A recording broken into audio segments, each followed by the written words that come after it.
Al-Fatihah ala hadhihi niyya wa likulli niyatin salihah wa ila hadratin Nabi Mustafa Muhammadin sallallahu alaihi wasallam birida ilahi ta'ala bi syafaati Rasulillah bil qabul bi syahata wal afiyah fid dunya wal akhirah. Al-Fatihah. A'udzu billahi minasyaitonir rajim. Bismillahirrahmanirrahim. Alhamdulillahi rabbil alamin arrahmanir rahim maliki yaumiddin. Iyyaka na'budu wa iyyaka nasta'in ihdinas siratal mustaqim siratal ladzina an'amta 'alaihim ghairil maghdubi 'alaihim waladdallin amin. Assalamualaikum warahmatullahi wabarakatuh. Innal hamdalillah alhamdulillahilladzi arsala rasulahu bil huda wa dinil haq liyudzhirahu 'ala dini kullihi basiran wa nadhira wa da'iyan illallah bi isnihi wa sirajan munira. Asyhadu an la ilaha illallah wahdahu la syarika la dzul jalali wal ikram wa asyhadu anna sayyidana wa nabiyyana Muhammadan abduhu wa rasuluh sahibus syafaati wal maqam. Allahumma basalli wa sallim ala hadzal nabiyil ikram wa rasulil a'zam sayyidina wa maulana Muhammad wa ala alihi wa ashabihi wa sallim tasliman katsira. Qalu subhanaka la ilma lana illa ma 'allamtana innaka antal alimul hakim. La haula wala quwwata illa billahil aliyyil azim. Rabbi israh li sadri wa yassir li amri wa hlul 'uqdatam min lisani yafqahu qawli.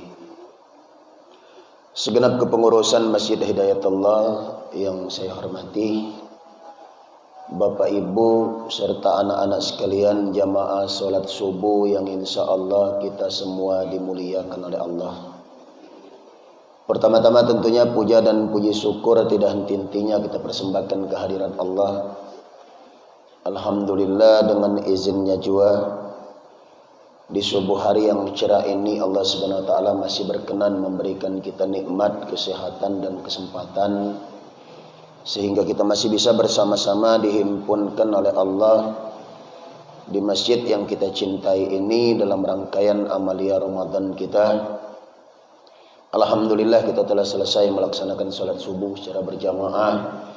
Sekarang kita isi waktu kita dengan mau'izatul hasanah, dengan penuh harapan mudah-mudahan hari-hari yang kita lalui di dalam bulan yang mulia ini akan senantiasa membawa dampak positif dalam kehidupan kita. Salawat teriring salam agar kiranya selalu Allah curahkan keharibaan junjungan agung kita Nabi besar Muhammad sallallahu alaihi wasallam serta para keluarga, sahabat dan para pengikutnya yang masih senantiasa istiqamah berada di jalannya, alladzi turja syafa'atuhu min yaumina hadza ila yaumil qiyamah. Bapak dan Ibu yang saya hormati, perputaran waktu sangatlah cepat. Detik demi detik berlalu sehingga menghantarkan kita pada hari ini ke hari yang ke-17 daripada bulan Ramadan 1442 Hijriah. Saya pribadi kalau boleh memilih, saya akan memilih hari ini baru hari pertama Ramadan. Kenapa demikian? Karena detik-detik berlalu ke depan Ramadan akan pergi meninggalkan kita. Sementara di dalam hati ini ada rasa sedih, rasa khawatir. Kalau tahun depan kita tidak ketemu lagi dengan Ramadan.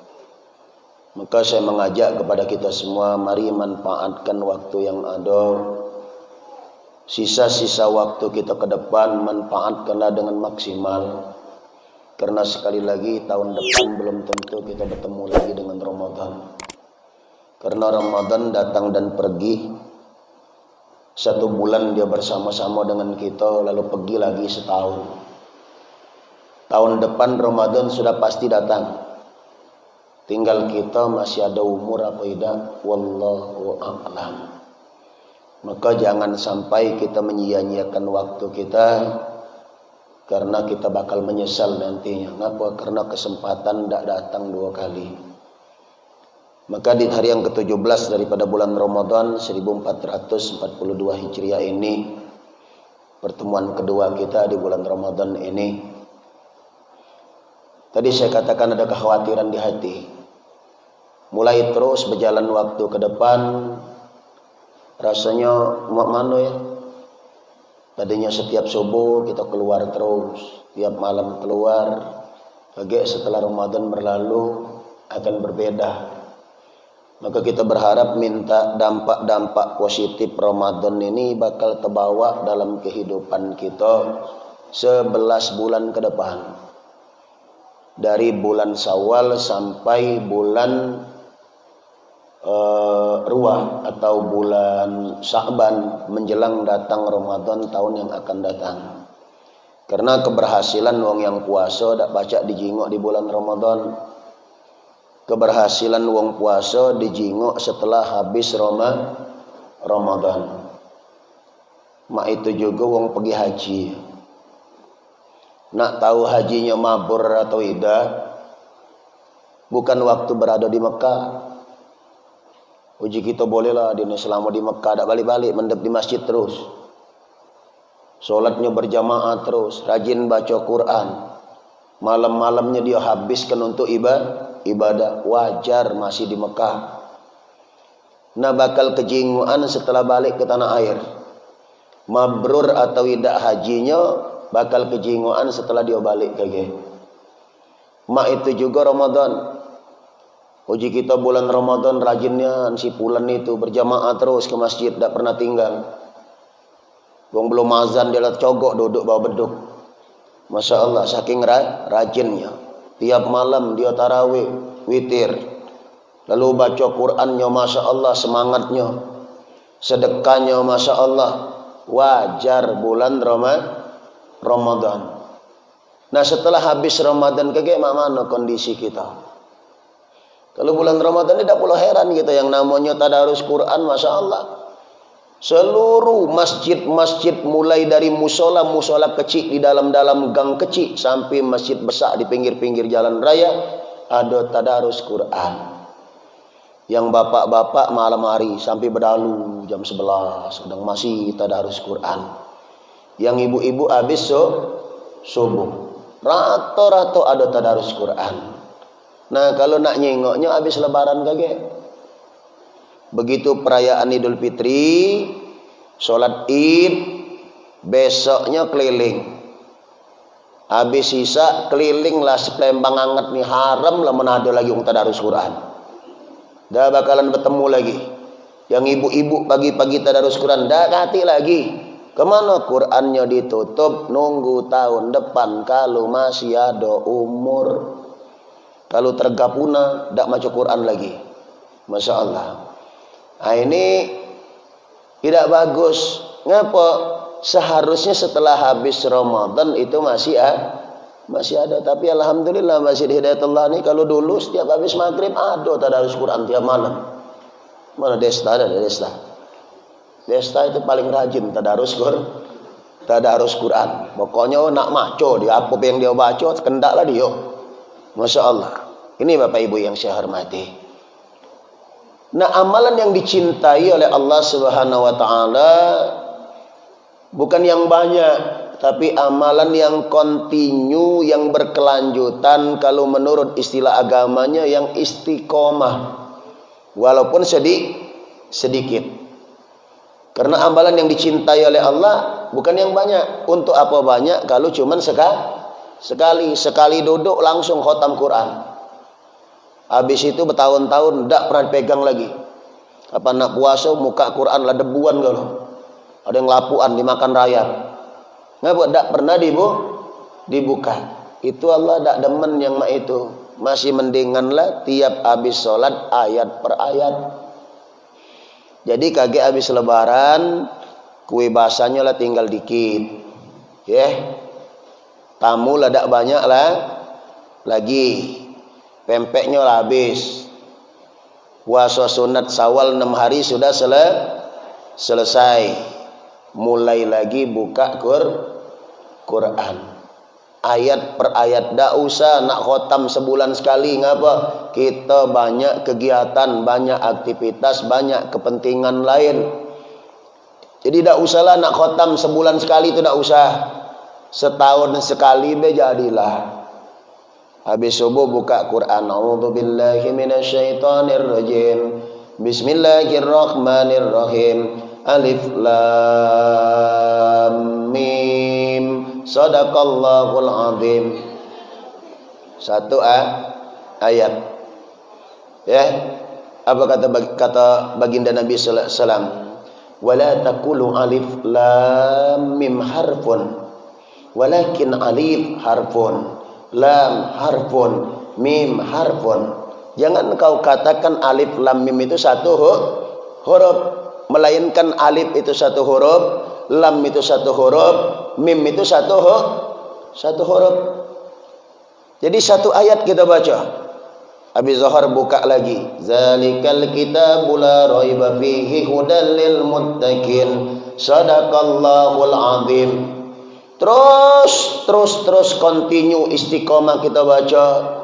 Insya Allah menjelang datang Ramadan tahun depan, khotam sekali beja jadilah. Itu lebih dicintai oleh Allah Subhanahu wa ta'ala. Bangun malam walaupun cuma 2 rakaat salat sunat, itu lebih baik daripada sekali bangun 20 rakaat malam itulah. Sudah itu setahun tidak bangun lagi.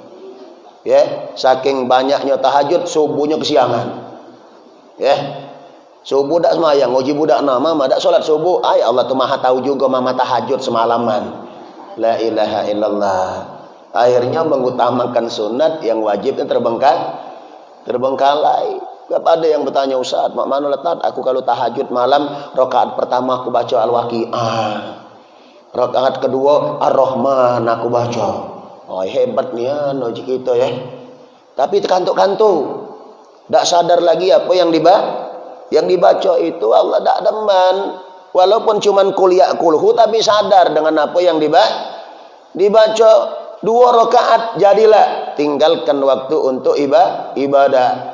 Jangan nak dipaksakan diri kita banyak-banyak, tapi tidak istiqomah. Sedekah walaupun 1.000, 2.000, bahkan 500 rupiah, tapi tiap hari continue. Daripada sekali sedekah 1 juta tapi setahun tak sedekah lagi.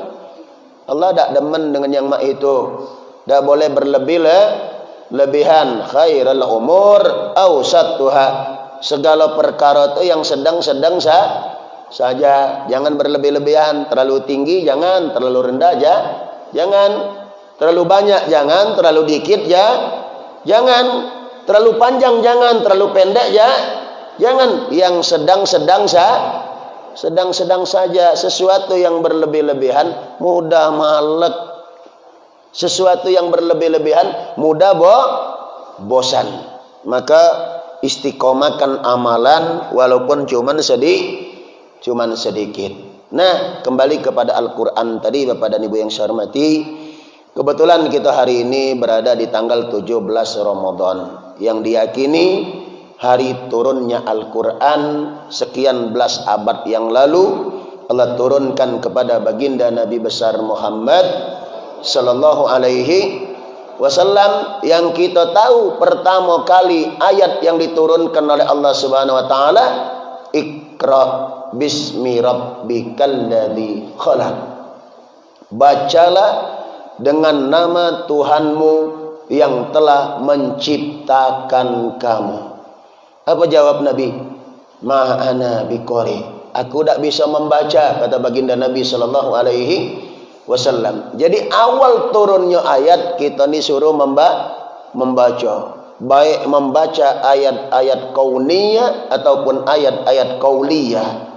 Apa itu ayat kauniyah? Alam yang ada di sekitar kita. Yang kedua ayat qauliyah, Al-Quranul Karim yang ada 30 juz sebagai huda, petunjuk dalam kehidupan kita. Karena orang yang beriman itu kemanapun dia memandang, dia akan melihat di situ ada tanda-tanda kebesaran Allah Subhanahu wa ta'ala. Maka sekian belas abad yang lalu Allah turunkan Al-Quran, tidak langsung satu kitab kita cekel sekarang ini. Allah turun ayat per ayat kepada baginda Nabi besar Muhammad sallallahu alaihi wasallam. Maka Nabi banyak menunjukkan nama-nama para sahabat sebagai pencatat wahyu Allah Subhanahu wa taala. Sampai baginda Nabi wafat, Al-Quran belum dibukukan. Al-Quran masih bertebaran di pelepah-pelepah kurma, daun-daun kurma, di batu-batu, kulit kambing, kulit onta. Dicatat oleh para sahabat yang mulia, pencatat wahyu Allah Subhanahu wa ta'ala. Sampai Nabi wafat usia kurang lebih 63 tahun, Al-Quran belum dibukukan. Tapi Nabi meninggalkan ada ribuan orang, para sahabat radhiyallahu anhum ajmain, yang bisa menghafal Al-Quran di luar kepala. Berlanjut ke pemimpinan berikutnya, Sayyidina Abu Bakar Siddiq, khalifah yang pertama. Di zaman Sayyidina Abu Bakar, Quran juga belum dibukukan. Sampai Sayyidina Abu Bakar wafat, lanjut estafet kepemimpinan berikutnya kepada Sayyidina Umar ibn Khattab radhiyallahu anhu arda. Al-Quran juga belum dibukukan. Sampailah kepemimpinan yang ketiga, Sayyidina Utsman ibn Affan radhiyallahu anhu. Di zaman Sayyidina Utsman ibn Affan, Sayyidina Utsman melirik, beliau mulai mempunyai kekhawatiran terhadap Al-Quran. Ngapa? Satu persatu para sahabat yang hafal Al-Quran, peninggalan Nabi sallallahu alaihi wasallam, satu persatu pergi kembali menghadap Allah Subhanahu wa taala, meninggalkan dunia ini. Sayyidina Utsman takut kalau para sahabat yang hafal Quran ini habis, pencatat wahyu Allah ini ninggal galo, Al-Quran cuman tinggal sejarah baik, tak sampai kepada generasi berikutnya. Akhirnya inisiatif Sayyidina Utsman ibn Affan radhiyallahu anhu, beliau kumpulkan para sahabat penghafal Al-Quran, termasuk pencatat wahyu Allah Subhanahu wa ta'ala. Untuk apa? Diperintahkan untuk membukukan Al-Quran. Karena Sayyidina Utsman takut kalau mereka habis orang hafal Quran ini meninggal, Quran tidak sampai kepada generasi berikutnya, yang sampai cuman sejarahnya baik. Akhirnya di zaman Sayyidina Utsman, Al-Quran mulai dibukukan. Maka kalau kita ingin melihat sejarah Bapak dan Ibu, rata-rata sahabat Khulafaur Rasyidin yang 4 ini, mulai dari Abu Bakar Siddiq, Umar ibn Khattab, Ali bin Abi Thalib, itu meninggalnya sama dengan usia Nabi, 63 tahun. Tapi Sayyidina Utsman ibn Affan radhiyallahu anhu arda, beliau melampaui umur lebih, diberi Al-Quran yang kita kenal dengan Muzhab Utsmani. Jadi dicetaklah Al-Quran di zaman Sayyidina Utsman. Lalu Sayyidina Utsman kirimkan satu persatu Al-Quran ke provinsi-provinsi yang ada di semenanjung Arabia, disertai dengan surat perintah kepada para gubernur untuk memperbanyak cetakan Al-Quran, lalu dibagikan kepada masyarakat supaya umat Islam bisa membaca Al-Quran. Kirim ke Mesir, kirim Lebanon, kirim ke Syria, Iran dan sebagainya. Sampai Sayyidina Utsman wafat, Al-Quran sudah sampai ke tangan umat Islam. Tapi Al-Quran yang dituliskan oleh Sayyidina Utsman ibn Affan radhiyallahu anhu arda, Al-Quran itu hurufnya masih baku, belum ada titik, belum ada baris. Tapi disitulah kelihayan para sahabat Nabi sallallahu alaihi wasallam. Mereka bisa membedakan huruf per huruf yang ada di dalam Al-Quran, walaupun tidak katik titik, tidak katik baris. Jika kita langkah sulitnya, sedangkan huruf Arab ini kan banyak yang sama bentuknya ya. Jadi ba, ta, nun, sama kan. Sekarang tidak katik titik, katik baris. Mereka bisa membedakan huruf per huruf. Kalau kita susah. Ya. Sekarang kenal ada kitab-kitab klasik yang diajarkan di pondok-pondok pesantren, kitab yang disebut dengan kitab kuning. Walaupun kertasnya ada warna kuning disebut dengan kitab kuning. Masya Allah. Untuk membaca kitab-kitab ini perlu ilmu alat, harus belajar nahwu shorof. Kalau tidak bisa nahwu shorof, tidak akan bisa membaca kitab-kitab itu. Padahal itu sudah ada titik, cuman tidak katik baris. Nah di zaman Sayyidina Utsman, jangankan baris, titik lagi dah ganti. Nah kita sekarang jangankan yang gondol, yang gondrong lagi susah kita baca. Ya, ini benar-benar botak nih hurufnya. Dak katik titik, dak katik baris. Sampailah generasi berikut kepemimpinan Sayyidina Ali bin Abi Thalib radhiyallahu anhu. Apa yang terjadi? Sayyidina Ali karamallahu wajhah khawatir kalau kaget umat Islam dak pacak maconya lagi setelah habis masa generasi sahabat ini. Kalau Al-Quran ini dak dinjuk titik, dak dinjuk baris. Akhirnya inisiatif Sayyidina Ali bin Abi Thalib karamallahu wajhah, Al-Quran mulai dicetak ulang lagi, dinjuk titik, tapi dak katik baris. Sampailah generasi berikutnya, sudah ke generasi tabi'in, Al-Quran baru dinjuk baris. Hingga sampai ke tangan kita hari ini, mudah untuk dipelajari dan mudah untuk dibaca. Nah sekarang apa kewajiban kita umat Islam terhadap Al-Quranul Karim? Yang pertama, pelajari Al-Quran. Mempelajari Al-Quran hukumnya fardu ain, wajib bagi setiap pribadi muslim, laki-laki maupun perempuan. Jadi belajar Al-Quran. Nah untuk belajar ini Bapak Ibu makin hari makin dipermudah gitu ya. Kalau zaman dulu nak ngaji, ngawak minyak tanah sebotol, ngawak obor, nyari rumah guru ngaji. Tapi minat belajarnya masih tinggi. Guru-guru ngaji duduk di rumah, muridnya berdatangan dari mana-mana, maka ilmunya barokah. Sekarang terbalik, gurunya datang, muridnya dah kati. Masya Allah Bapak Ibu. Itu banyak keluhan para guru-guru ngaji. Kadang-kadang datang, cogok, berjam-jam dah kati muridnya. Apalagi yang ngajar-ngajar privat ke rumah-rumah itu banyak ngeluh. Ya Allah Ustaz, kita datang budak main HP. Tunggulah tat kakek ujungnya. Main HP dulu. Oh berjam-jam terduduk nunggu. Kakek tat kami makan dulu. Sudah makan baru nak mulai ngaji. Baru ngaji dengan dia lah ngantuk. Berhenti akhirnya. Kenapa? Maka ilmu sekarang tidak barokah. Bener Pak, kalau zaman dulu uji wong bahasa Palembang, Guci datang, canting datang nyari Guci. Murid datang nyari guru. Sekarang Gucinya datang, cantingnya hilang. Murid gurunya datang, muridnya dah ganti. Pengalaman kami. Sering keluar ngisi-ngisi pengajian rutin ya. Menjelang maghrib pergi dari rumah. Harilah 5:30 lewat.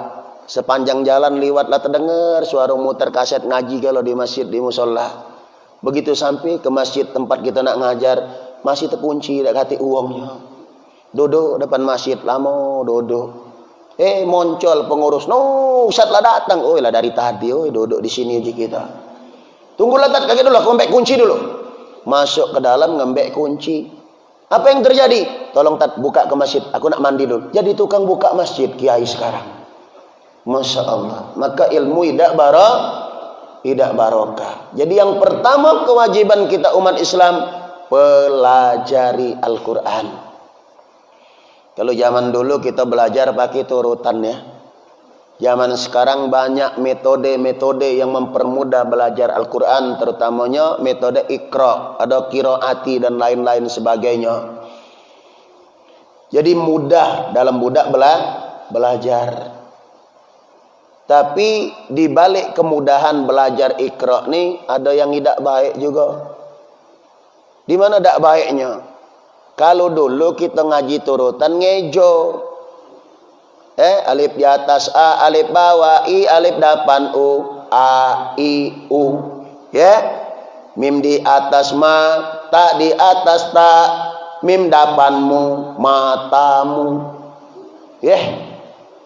Ngejo huruf hijaiyah, alif, ba, ta, sa, jim, ha, kha, terus dan seterusnya. Kalau zaman sekarang budak tak kenal lagi dengan huruf baku di dalam Al-Qur'an. Tanyakan dengan anak-anak kita, nak, huruf mim yang mana? Kati ma, huruf mim yang adanya ma. Ya. Mana huruf nun? Kati adanya na. Di mana huruf jim? Kati jah yang ada. Ngapa? Sudah masak. Kalau dulu kita mentah, diolah dulu. Sekarang sudah masak. Jadi ada baik, ada tak baik. Di baiknya di mana? Anak kita cepat belajar. Tidak baiknya, dia tak kenal dengan hurufnya, huruf aslinya dia tak tahu. Nah sekarang ajari mereka. Di samping dia belajar Al-Quran, belajar Iqra, balik ke rumah, ulangi lagi dengan turutan supaya kenal alif-alifan dia ya. Biar anak kita mengenal huruf hijaiyah. Kita baca alif lam mim. Budak sekarang tidak alama.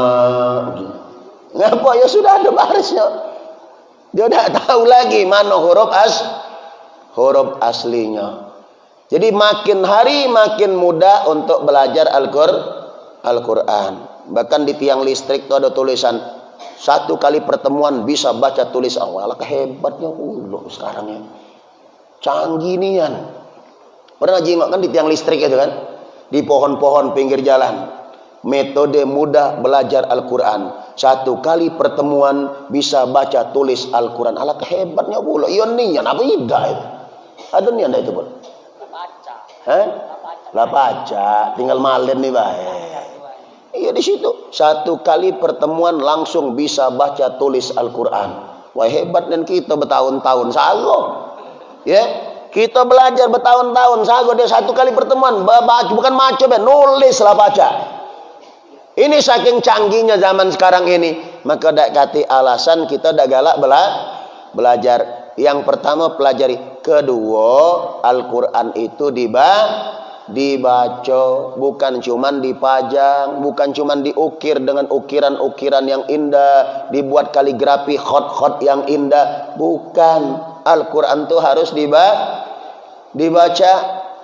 Jadi tadi Iqra kata Allah, bacalah olehmu kepada baginda Nabi sallallahu alaihi wasallam. Jadi bukan cuma untuk dipajang-pajang baik, itu kadang dipajang. Kadang Al-Quran jadi tukang tunggu rumah, jadi tukang ngusir hantu. Depan pintu tulis ayat kursi, ngapa? Biar belis tidak masuk. Masya Allah ya. Ada bayi taruh surat Yasin bocok pala. Ngapa? Supaya tidak diganggu setan. Jadi Al-Quran itu cuman sebagai penyaga rumah, tukang ngusir setan. Padahal fungsi Al-Quran harus dibaca. Jangan pernah takut membaca. Lemaklah salah, tapi maco bisa dibenahi. Ya. Kata baginda Nabi, alladzi yaqra'ul Qur'an wa yatatatah wa huwa alaihi syah lahu ajrani. Barang siapa yang membaca Al-Quran dengan terbata-bata karena sulit dalam dia belajar, sebab lisan manusia ini berbeda, ada yang fasih, ada yang mudah, ada yang susah dalam melafazkan huruf-huruf hijaiyah. Lahu ajrani, bagi dia dapat 2 pahala. La salah tebata-bata masih dapat 2 pahala. Apalagi bacanya benar. Masya Allah. Jadi jangan takut salah. Puji hitung si anu salah, pidinian maco kurangnya ulah. Awak salah galau itu. Aku tak pernah salah. Mana salah? Kau jangan maco nyekelnya lagi, tak pernah. Ya, mana nak salah? Jangankan maco nyekel Quran lagi, tak pernah. Wajar tak salah-salah. Wong itu dia mencoba. Lemaklah salah tapi nyoba. Ngapa? Kaget bisa dibenahi. Maka kumpul-kumpul tadarus Quran, membaca Al-Quran, di situ ada yang nyimak, ibu-ibu kumpul, ada sikok guru ngaji yang menyimak bacaan kita. Kalau ada yang kurang tepat, dia yang membenahinya. Jadi kalau baca belum lancar, tidak usahlah nak pakai speaker di masjid pucuk ya. Kadang sakit kuping kita denger ibu-ibu mabe, bukan ibu-ibu sini, ibu-ibu tempat lain. Ya. Pakai speaker besar-besar di pucuk situ. Uang yang denger di luar tuh bukannya buyan galau. Ada yang terti sakit kupingnya denger kita baca itu kan. Jadi kalau belum lancar, belum pase, tidak usah pakai speaker pucuk, cukup di dalam masjid baik. Jangan datangkan fitnah. Ujung-ujungnya kayak uang ngoceh marah di luar sana. Muat dosa baik, kita lebih berdosa lagi, kita muat uang nyerudi kita. Jadi kalau belum lancar baca Quran, ndak usahlah nak pakai speaker pucuk, pakai toa di masjid, karena wong luar sana sakit kupingnya denger suara kita. Ya, bener lah ida suara lah pecah. Dah lah, acak ngomong itulah. Masya Allah ya. Ndak lemak dengernya ya. Ini kadang-kadang kumpul-kumpul lah, ombai-ombai kumpul di masjid, belajar ngaji lagu pun. Masya Allah. Sebab yang datang ke pengajian ni rata-rata umur lah 60 ke atas. Yang di bawah 60 ada, tapi tak banyak. Apalagi Masjid Hidayatullah dari Tuluma itulah. Ya. Yang 60 ke atas kebanyakan. Atat nak ngatoi, tak ngomong ibahe. Ngapa pengalaman lah dari dulu aku tahu di sini. Ngapa? Masya Allah kan. Rai-rai inilah. Belum ada generasi penerusnya. Masya Allah. Rata-rata yang datang ke masjid melok pengajian ibu-ibu yang sudah pala 6 ke atas. Ngapa? Sudah mambu-mambu galau itu. Jangan salah paham kamu, bukan mambu tanah. Mambu minyak angin maksudnya. Ya, ibu-ibu yang datang ke pengajian rata-rata lah mambu minyak angin galau. Tak percaya, buka tasnya, periksa. Cuman beda mereknya Pol. Ada minyak kayu putih, ada GPU, ada balpirik, ya, ada balsam, ada presker, ada minyak cap tawon, ada minyak cap beruang. Itu yang ada di dalam tas ibu-ibu. Tak percaya, periksalah kamu. Jadi rata-rata yang datang ke pengajian mambu minyak angin galau. Kalau dulu bau minyak wangi, sekarang bau minyak angin. Nah, yang kumpul-kumpul sudah pala 6, pala 7 ini, tak usah lah nak diajar ngaji lagu lagi. Mana benahi, tajwidnya benar, mahrajnya benar. Ngapa? Karena nak dipakai salat minimal Fatihahnya dandani. Tidak usah diajari ngaji lagu lagi. Ngapa? Lah expired sudah. Maaf Bu ya, maaf. Maksud aku tuh lah lewat sudah. Nah ngapa nenek-nenek nak diajari ngaji lagu? Nah MTQ lah lewat. Ada MTQ cabang nenek-nenek, ada tak kira-kira? Katik kan? Mari hadiri beramai-ramai musabaqah tilawatil Quran tingkat Kota Palembang. Pada hari ini perlombaan cabang nenek-nenek di atas 70 tahun, ada kira-kira? Dak kati. Yang diperlombakan tuh budak muda, tingkat remaja, anak-anak, ya dewasa. Kemudian wong nak ngisi acara dak kati pula nak nyari nenek-nenek ngaji. Ya, dak pernah do tat minta ceramah tak sekalian koriknya tak Kalau baca koria yang bagus uji wong yang muda kan. Dak kati kalau baca nenek-nenek tak yang ngajinya kagak. Dak kati. Jadi nak musabaqah lah lewat. Nak ngisi acara dak diajak wong lagi. Jadi tugas kita benahi bacaan baik ya. Jangan ngaji lah lagu, kasihan umur lah 70 lebih bismillahnya bela menderita sudah. Bismillah. Kalau kagak pingsan si nyai ini kagak. Masya Allah. Nah, ini kadang-kadang masih ada Pak, itu di masjid-masjid. Datangin guru ngaji, belajar ngaji lagu. Dikatakan ndak manfaat, salah. Ada manfaatnya, tapi manfaatnya sakete lah. Indah banyak manfaatnya. Masya Allah, ini Bapak Ibu yang saya hormati. Jadi yang kedua, Al-Quran dibaca. Yang ketiga, hayati isi kandungan Al-Quran. Maka setelah dipelajari, dibaca, isi kandungannya dihayati. Maka paling baik apa yang kita baca, kita paham artinya. Bukan berarti kalau tidak tahu artinya, tidak dapat pahala, tidak. Ada yang ngomong percuma, memang Quran tidak tahu artinya, tidak dapat pahala juga, malah berdosa. Salah. Yang salah lagi masih dapat pahala, yang terbata-bata lagi dapat pahala, apalagi cuma tidak tahu artinya. Pahami artinya. Kalau kita paham artinya, peluang nak ngamalkan besar. Apa yang kita baca, kalau kita membaca lalu memahami isinya, meresap nian ke dalam hati. Kita baca ayat yang menceritakan, mengisahkan tentang azab Allah, rasa takut dengan Allah ya. Baca netes banyu mata, kita terbayang mana siksa Allah Subhanahu wa taala. Lagi nyeritakan tentang nikmat, bangga, senang, bahagia. Ini dah Quran cerita tentang neraka, kita toyib. Masya Allah, bangga. Ngapa? Tidak tahu dia cerita tentang neraka ini. Sengah-sengah neraka yang dicerita ini. Giliran cerita tentang yang baik-baik, dia sedih, okay? Sedih mana? Padahal yang diceritakan tentang kebahagiaan di akhirat. Jadi pahami. Yang terakhir, tugas kita amalkan. Apa kata Quran, itulah yang kita lakukan. Uji Quran maju. Uji Quran stop. Jangan bertentangan dengan apa yang kita baca, dengan yang kita lakukan.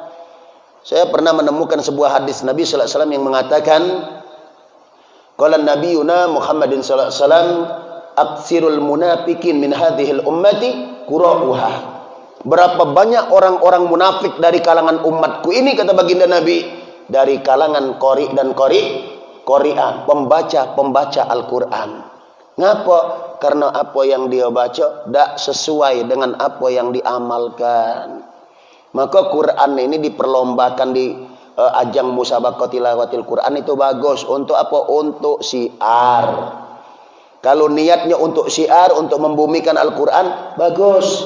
Tapi kalau niatnya untuk nyari keuntungan dunia, haram. Quran itu diperlombakan. Melo MTQ, kalau menang pacak pergi umroh. Melo MTQ, menang dapat duit sekian puluh juta, pacak beli mobil. Melo MTQ, biar dikata wong, wah hebat. Nah itu haram hukumnya. Tapi kalau niatnya untuk syiar, untuk membumikan Al-Quran, bagus. Quran itu diperlombakan. Maka dikatakan oleh baginda Nabi, kebanyakan orang-orang munafik dari kalangan umatku adalah pembaca Al-Quran, qari dan qari'ah. Kenapa? Karena apa yang dibacanya lain dengan praktek yang dia amalkan dalam kehidupannya sehari-hari. Jadi ini kewajiban kita, pelajari, baca, pahami, amalkan dalam kehidupan kita. Jadi bukan main Bapak dan Ibu, bangga kita umat Islam punya kitab suci Al-Quran yang diturunkan oleh Allah sekian belas abad yang lalu melalui baginda Nabi besar Muhammad sallallahu alaihi wasallam, yang isi kandungannya sampai hari ini tetap terjaga. Ini menunjukkan betul-betul Quran ini benar-benar kalam Allah, perkataan Allah Subhanahu wa ta'ala. Karena kalau kita nak nyingok kitab-kitab yang lain Bapak dan Ibu, tidak katik lagi yang asli. Kita kan yakin bahwa Allah pernah nurunkan beberapa kitab suci kepada para nabi-nabi terdahulu. Ada Nabi Ibrahim dengan suhufnya, Nabi Isa dengan Injilnya, Nabi Daud dengan Zaburnya, Nabi Musa dengan Tauratnya. Tanyakan hari ini masih ada ajaran kitab-kitab itu? Dah katik lagi kemana? Diselewengkan oleh umatnya.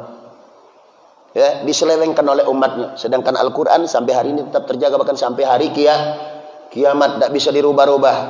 Maka kalau nak bertanya, ada tak umat yang lain itu hafal kitab suci mereka? Pendeta-pendeta Nasrani, pendeta-pendeta Yahudi, atau rahib-rahib dari agama Buddha, ada yang hafal kitab suci mereka di luar kepala? Jawabannya tidak ada. Kenapa? Karena kitabnya sudah tercemar oleh tangan-tangan kotor yang tidak bertanggung jawab. Sehingga kalau diterjemahkan ke bahasa apapun dia akan berbeda. Kadang-kadang kitabnya sama, isinya beda. Tapi Al-Quran sampai hari ini ada jutaan orang yang diberi kemampuan oleh Allah untuk menghafal Al-Quran di luar kepala. Untuk apa? Untuk menjaga Al-Quran dari tangan-tangan nista yang tidak bertanggung jawab. Maka Al-Quran sampai hari ini nak diterjemahkan ke bahasa apapun, ditafsirkan ke bahasa apapun, dialihbahasakan ke bahasa apapun, jangankan satu huruf, satu ayat, satu huruf pun tidak bisa dirubah. Kenapa? Kalau ada yang berani merubah Al-Quran, umat Islam akan tahu. Sebab banyak yang hafal Al-Quran. Jadi isi kandungan Al-Quran sampai hari ini, bahkan sampai hari kiamat, tidak akan pernah berubah. Ini ajaran yang dibawa oleh baginda Nabi besar Muhammad sallallahu alaihi wasallam. Sedangkan ajaran nabi-nabi terdahulu hilang, terbawa arus kemajuan zaman. Kemana diselewengkan oleh umatnya? Tidak sejauh-jauh Nabi Musa alaihi salam cuman pergi berapa hari, balik lagi, umatnya tidak nyembah Allah lagi, sudah nyembah anak sapi.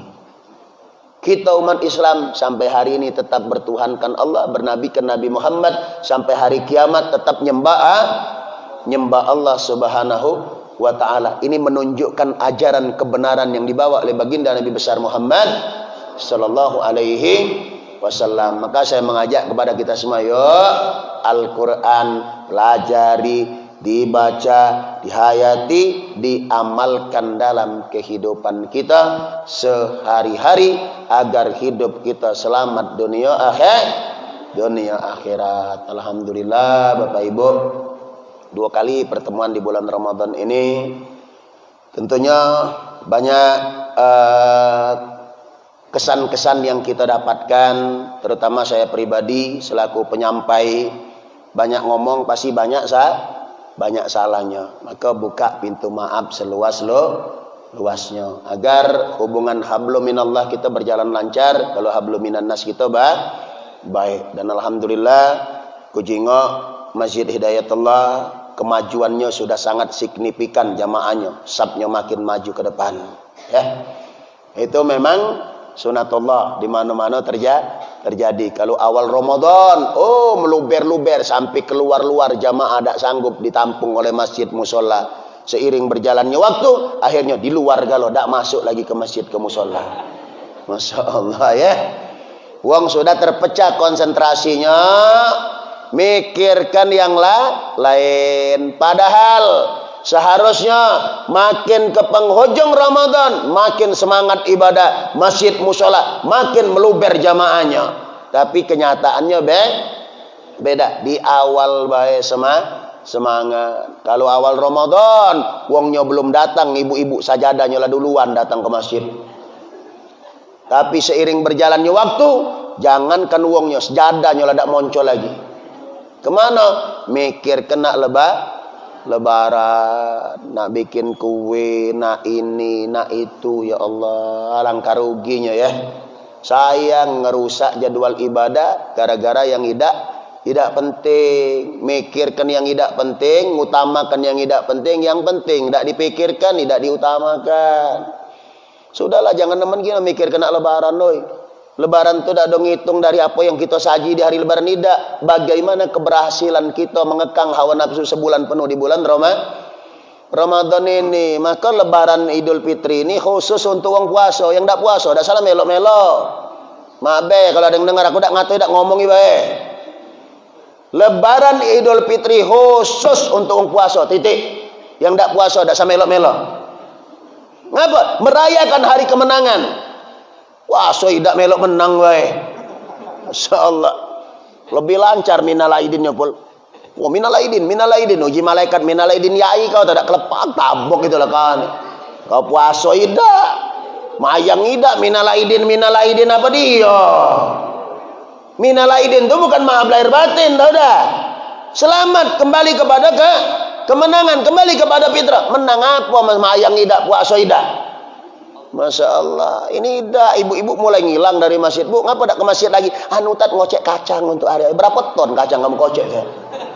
Masya Allah, sudahlah kocek-kocek. Tak usah berkocek-kocek, sudah beli bela, tinggal masuk dalam gelok lagi. Dan nemen gino, ngerusak jadwal ibadah gara-gara nak lebaran ini dah tiap tahun berkeliaran di pasar berjubel-jubel. Sudahlah, ngerusak ibadah baik. Mana banyak semawa pula di pasar ngincar kantong wong. Hati-hati ke pasar, aku tak sanggup nak ke pasar musim-musim ini. Apalagi musim Covid ni, tambah lancar itu.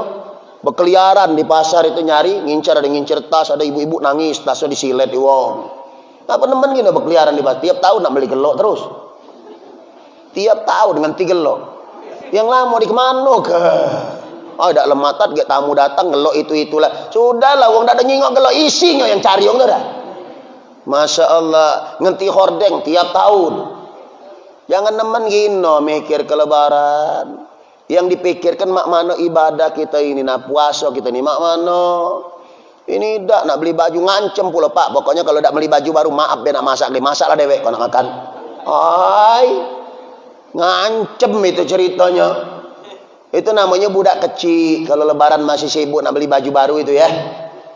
Beli mukena tiap tahun, nyari yang berpayat-payat silo dari jauh ngawas yang kedecar-decar. Wah, ini kan sudahlah yang kita tua ni mana adanya be. Yang penting bersih. Kalau ada duit dah apa-apalah, beli tiap tahun tak jadi masalah. Lagi musim-musim ini kan kadang-kadang duitnya lebih baik digunakan untuk yang lain. Utamakan budak, anak cucu nak beli baju ya dulu kan. Kita yang tua ni ngalah baik. Baju baru alhamdulillah dipakai di hari raya. Tak ada pun tak apa-apa, bisa pinjam baju tetangga. Tahu? Mudah malu ya. Laju kelah. Ini dak sibuk ngurusi lebaran. Memang mak itu kenyataannya dari dulu. Kue banyaklah kue wong dak puasa daripada yang puasa. Minumannya komplit ada galo-galo. Yang dak puasa itu. Bajunya hebat. Yang betina beli telekung tiap tahun berdecar-decar, payetnya silu ngawasnya. Ya, yang bapak-bapak pakai peci bagus. Ya. Baju bordiran. Sewet cap gajah nonggin. Insyaallah. Ya. Minyak wanginya pagi hari ayo keluar dari sini sampai Sungai Gerong sana mampunya. Saking hebatnya nak sholat id 5 waktu tak semayang. Sholat Jumat jauh sekali. Uji malaikat kau dikati aku ni kelepak tabok ika-ika ni. 5 waktu kau tak semayang, Jumat jauh sekali, pagi ayo kau duluan sekali, tak tahu diri kau ni. Uji malaikat, tak usahlah sholat sunat. Kalau wajib tak semayang. Yang sunat tu tak dikerjakan tak apa-apa. Yang wajib tu berdosa kalau tinggalkan ini dah. Ngutamakan sholat id tapi tidak sholat 5 waktu. Jumat jauh sekali, lebaran di depan sekali. Pakai minta minuman dengan Cina pula. La ilaha illallah. Kau tolong kau sengalusin jadilah kadang walet tu. Ini kan pada uji Cina hanya orang Islam tidak ada untungnya. Dia lebaran datang minta dengan kita lebaran datang lagi benar. Kita nak lebaran datang ke Cina minta minuman. Cina nak lebaran sinsia cap gome, kita datang lagi koko angpau. Apa dah kati untungnya uji Cina. Buat malu be umat Islam ini. Mikir ke lebaran tapi tidak mengutamakan yang wajib. Puasa ini bulan puasa ngelogok sok di jalan. Makan minum dak kati malu lagi manusia zaman ini hari Pak.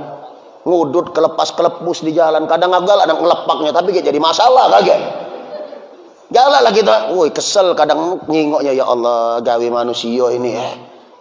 Dah katik malu lagi sekarang makan minum. Masih uang agama lain masih menghargai. Ya, agama lain nanda makan di jalan.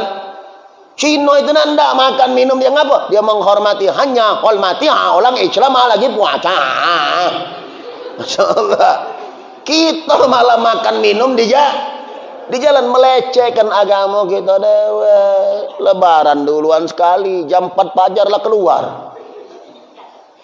Yung di mana mampu minyak wangi apa ada malaikat keluar jiwa. Minyak wangi sampai Sungai Gerong sana mampunya. Kapan dijingok ular api. Apa sewet lah bagus baju gosokan pakai peci ngawak sejadah ada kompasnya pula. Keluar pagi-pagi. Uji pengurus masjid nak kemana kau ni? Belum mau subuh masih lama hari ini baru jam 4. Aku dak demayang subuh dah solat Id. Nah kau ni. Subuh lagi belum kira solat Id. Aku dak mayang di sini aku. Nak kemana kau? Masjid Agung lebih afdol. Tahu juga dengan afdol artinya. La ilaha illallah. Pergi Masjid Agung. Ngapa nak pergi pagi-pagi? Supaya dapat sop depan. Dia ada Pak Herman Deru, ada Harno Joyo di depan. Nah, dia itu kepengen disorot oleh TV. Kayak malam masuk gerbek kagak. Masya Allah. Ini kan. Jadi hati-hati maaf ya. Aku tak dengar atau tidak ngomong ibadah ini. Supaya kita ini menyadari bahwa kewajiban itu di atas segala-galanya. Jangan mengutamakan sunnah, menelantarkan yang wajib. Bagus ngamalkan sunnah, tapi wajib didahulukan. Jadi mudah-mudahan kita minta kepada Allah makin ke penghujung Ramadan, kita diunjuk kesehatan lahir batin oleh Allah, jasmani rohani kita. Insya Allah kita dapat menyelesaikan ibadah tahun ini sebaik-baik mungkin. Mungkin ini yang dapat saya sampaikan. 2 kali pertemuan, sekali lagi ya, 2 kali pertemuan, banyak hilap, banyak salah, terutama yang banyak ngomong pasti banyak salahnya. Dari lubuk hati yang paling dalam, minta kita buka pintu maaf yang seluas-luasnya, supaya ibadah kita kepada Allah, hubungan hablum minallah kita tidak terhambat, karena kita menggantungkan hablum minan nas. Jadi hablum minallah lancar, hablum minan nas pun lancar. Jadi aku minta maaf kepada Bapak Ibu sekalian. Kalau kamu ada ngato-ngato ya aku maaf ke. Misalnya mendekati sudah. Misalnya baik. Siapa tahu kamu ada ngato ya aku di belakang. Kalau pun marah. Insyaallah ini ya. Jadi maaf di hati, maaf di lisan. Tidak ada dusta di antara kita. Ya. Selamat merayakan Hari Raya Idul Fitri. Kalau sudah sampai waktunya nanti, tetaplah mohon kepada ya Allah, jangan kau jadikan Ramadan ini Ramadan terakhir buat kami. Kami masih rindu, masih kangen ya Allah, kepengen ketemu dengan Ramadan berikutnya. Lebaran diaturi, nak sanjo ke rumah diaturi ya. Kalau dulu jamaah Masjid Hidayatullah ini banyak yang sanjo, ibu-ibunya sanjo, bapak-bapaknya sanjo. Cuman itulah, kamu sanjo jangan lupa begawaan. Yang datang baik. Kalau kamu tak begawaan tak cukup kue aku pun. Penesan baik, kaget kamu ngatoi pula, kati aguk dan ustaz ngomong sanjo nak begawaan pula. Jadilah adan Allah wa iyyakum ajmain. Assalamualaikum warahmatullahi wabarakatuh. Astagfirullahaladzim. A'udzubillahi minasyaitonir rajim. Bismillahirrahmanirrahim. Alhamdulillahirabbil alamin. Allahumma shalli wa sallim ala sayyidina Muhammad. Allahumma hdina hidayatal muhtadin wa hdina hidayatas sabirin wa hdina hidayatal muttaqin wa hdina hidayatal mustaghfirin wa ta'ibin bi rahmatika ya arhamar rahimin. Allahumma inna nas'aluka ilman nafi'a wa rizqan wasi'a wa halalan thayyiba wa amalan maqbula wa taubatan nasuha. Allahumma arinal haqqa haqqan warzuqna ittiba'ah wa arinal batila batila warzuqna ijtinabah. Allahumma ja'al jam'ana hadza jam'an marhuma wa tafarraqna min ba'dihi tafarraqan mubarakan ma'suma wa la taj'al bina wa la ma'ana saqiyan wa la mahruma bi rahmatika ya arhamar rahimin. Allahumma ya fariqal furqan manzilal qur'an bil hikmati wal bayan barikillahumma lana fi syahri ramadan barikillahumma lana fi syahri ramadan barikillahumma lana fi syahri ramadan. Rabbana atina fid dunya hasanah fil akhirati hasanah wa qina adzabannar. Wa salli wa sallim ala jami'il anbiya wal mursalin walhamdulillahi rabbil alamin. Taqabbalallahu minkum.